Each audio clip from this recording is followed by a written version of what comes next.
দেবে, বাবার সাথে আসলে তো থাকা হয় না, আর তোমরা বাবা বাদে আসবে এবার।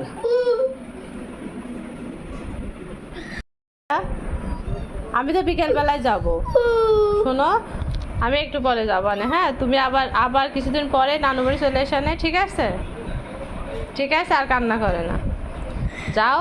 আর টাকাও এবার ফাইনাল পরীক্ষা হয়ে গেলেই চলে আসবা, ডিসেম্বরে চলে আসবা, ঠিক আছে? কান্না করতে হয় না, ওঠো, আমার ভাইয়া না তুমি, ওঠো। এই যে নানু বাড়ি থেকে যাবে না, অল্প কদিন থাকা হয়ে গেছে, মাত্র 2 দিন, 1 সপ্তাহ না থাকলে কি হয়, তাই না ভাইয়া? হ্যাঁ, তোমার পরীক্ষা হয়ে যাক, তারপরে 1 সপ্তাহ এসে থেকে নে, ঠিক আছে? ওঠো, ওঠো, ওঠো, ওঠো ভাইয়া, আমার ভাইয়া না তুমি, ওঠো। আর মন খারাপ করি না, আবার এসে নে, আমি যাবানে ঢাকায়, আমরা সবাই যাবানে, ঠিক আছে?